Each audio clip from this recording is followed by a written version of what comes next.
সব মোবাইলে কিন্তু ব্যাটারি সেটিংসটি ডিফল্ট ভাবে দেওয়া আছে। আপনার মোবাইলের ব্যাটারিকে ভালো রাখতে চাইলে এই ব্যাটারি সেটিংসের কিছু গোপন সেটিংসের কাজ জেনে রাখতে হবে এবং যখন প্রয়োজন হয় তখন এই সেটিংসগুলো ব্যবহার করতে হবে। আপনার মোবাইল অতিরিক্ত গরম হবে না, সেই সঙ্গে মোবাইলের ব্যাটারির চার্জও নষ্ট হবে না, মোবাইলের ব্যাটারি দীর্ঘদিন ভালো থাকবে। আশা করি ভিডিওটি শেষ পর্যন্ত দেখবেন এবং অ্যান্ড্রয়েড মোবাইলের ব্যাটারি সেটিংসের গোপন কিছু সেটিংসের সাথে পরিচিত হয়ে নেবেন। ভিডিওতে লাইক কমেন্ট করবেন। আপনার জন্য এমন গুরুত্বপূর্ণ ভিডিও টেক অন বাংলা চ্যানেলে কিন্তু প্রতিদিন আপলোড করা হচ্ছে। মোবাইলের সেটিংসে প্রথমে চলে আসবেন এবং ব্যাটারি সেটিংসটি খুঁজে বাইর করবেন। আপনার মোবাইলে এই সেটিংসটি একটু উপরে নিচে হতে পারে, কষ্ট করে খুঁজে বাইর করে এই ব্যাটারি সেটিংসে ক্লিক করবেন। মোবাইলের ব্যাটারি কয় ঘন্টা আগে চার্জার থেকে ডিসকানেক্ট করেছেন দেখতে পাবেন, আর ফুল চার্জ হওয়ার পর স্ক্রিন অন টাইম কয় ঘন্টা পেয়েছেন তাও মোবাইলের স্ক্রিনের ডান পাশে দেখতে পাবেন। নিচের দিকে যদি চলে আসেন তাহলে মোর সেটিংস পেয়ে যাবেন। এই মোর সেটিংসে ক্লিক করবেন এবং হাই পারফরমেন্স মোড সেটিংসটি অফ করে দিবেন। এই সেটিংসটি অন থাকলে আপনার মোবাইলের ব্যাটারির চার্জ দ্রুত শেষ হয়ে যাবে। যেহেতু একটি মোবাইল দীর্ঘদিন ব্যবহার করতে হবে তাই ব্যাটারিটিও ভালো রাখতে হবে। স্লিপ স্ট্যান্ড বাই অপটিমাইজেশন সেটিংসটি অন করে দিবেন। এই সেটিংসটি অন থাকলে আপনার মোবাইল যখন ব্যবহার করবেন না সেই সময় অটো চার্জ শেষ হবে না, অটোমেটিক চার্জ শেষ হওয়ার হাত থেকে মুক্তি পেয়ে যাবেন। অপটিমাইজ ব্যাটারি ইউজ, এখন এই সেটিংসে ক্লিক করবেন, সঙ্গে সঙ্গে আপনার মোবাইলের যে অ্যাপগুলো ইনস্টল আছে সব অ্যাপ সিরিয়ালভাবে এখানে দেখতে পাবেন।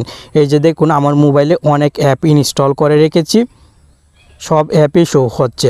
ফেসবুক অ্যাপটি দেখতে পাচ্ছেন ডো নট অপটিমাইজ দেওয়া ছিল, আমি অটো অপটিমাইজ দিয়ে দিয়েছি। এভাবে আপনি অলওয়েজ আক্স থাকলেও অটো অপটিমাইজ দিয়ে দিবেন। যদি অটো অপটিমাইজ দেন তাহলে আপনার মোবাইলের ব্যাটারির চার্জ কোনো অ্যাপ নষ্ট করতে পারবে না। এখানে কিন্তু লেখা আছে automatically optimize power usage when apps are draining battery in the background.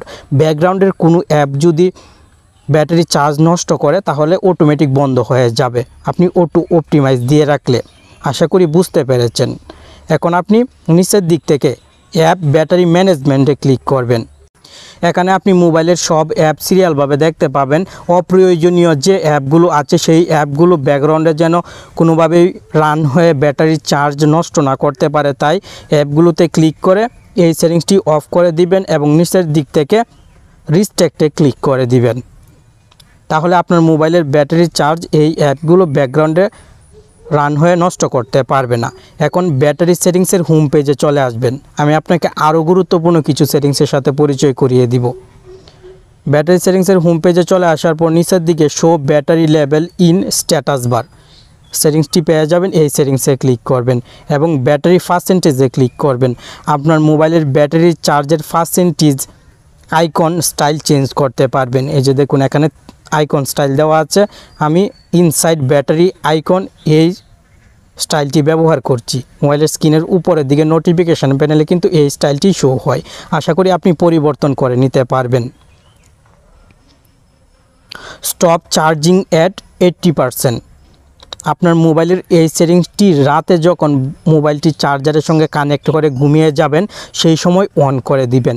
তাহলে 80%-এর উপরে মোবাইলের ব্যাটারি চার্জ হবে না এবং আপনার মোবাইলের ব্যাটারিটি ভালো থাকবে। 80% চার্জ হওয়ার সঙ্গে সঙ্গে মোবাইলটি অটোমেটিক চার্জার থেকে ডিসকানেক্ট হয়ে যাবে। আর স্মার্ট চার্জিং এই সেটিংসটি দিনে যখন মোবাইল চার্জ করবেন সেই সময় অন রাখবেন। রাতের জন্য স্টপ চার্জিং অ্যাট 80% সেটিংস, আর দিনের জন্য স্মার্ট চার্জিং, এই দুইটি সেটিংস। আশা করি আপনার কাছে অনেক বেশি ভালো লাগলো। Power saving mode, power saving mode on করে আপনি মোবাইল দীর্ঘ সময় ব্যবহার করতে পারবেন। আপনার এলাকায় যদি লোডশেডিং হয় তাহলে পাওয়ার সেভিং মোড সেটিংসটি অন করে মোবাইলের সব কাজ করতে পারেন, চার্জ দ্রুত শেষ হবে না। নিচে আরও দুইটি সেটিংস পাবেন, এই দুইটি সেটিংসও অন করে রাখতে পারেন। আপনি যদি দূরে কোথাও ভ্রমণে যান তাহলে এই সুপার পাওয়ার সেভিং মোডটি অন করে রাখবেন। যে চার্জ দিয়ে একদিন যাওয়ার কথা সেই চার্জ দিয়ে আপনি 5-6 দিন 10 দিনও ব্যবহার করতে পারেন যদি শুধু কল এবং মেসেজে বন্ধুদের সাথে যোগাযোগ রাখেন। আর অন্য অ্যাপও ব্যবহার করতে পারবেন। হোম পেজে টোটাল 6টি অ্যাপ ব্যবহার করতে পারবেন। প্লাস আইকনে ক্লিক করে অ্যাপ অ্যাড করতে পারবেন, আবার এখান থেকে অপ্রয়োজনীয় অ্যাপগুলো ডিলিটও করে দিতে পারবেন। উপরের দিকে এক্সিট একটি বাটন দেখতে পাচ্ছেন, এই এক্সিট বাটনে ক্লিক করে আপনি এক্সিট সুপার পাওয়ার মোড সেটিংসে ক্লিক করে এই সেটিংস থেকে বাহির হয়ে যেতে পারবেন এবং নর্মাল মোডে মোবাইল ব্যবহার করতে পারবেন। আজকের ভিডিওতে আমি চেষ্টা করলাম মোবাইলের ব্যাটারির গুরুত্বপূর্ণ গোপন কিছু সেটিংসের সাথে পরিচয় করিয়ে দেওয়ার। হয়তো অনেক সেটিংসের কাজ আপনি আগেও জানতেন, আর অনেক সেটিংসের কাজ নতুন জানলেন। আপনার কাছে ভিডিওটি কেমন লাগলো কমেন্ট বক্সে জানাবেন। এমন ভিডিও প্রতিদিন তৈরি করতে তাহলে উৎসাহ পাবো। ভালো থাকুন, সুস্থ থাকুন, আর টেক অন বাংলা চ্যানেলের সাথে সবসময় জুড়ে থাকুন। ধন্যবাদ।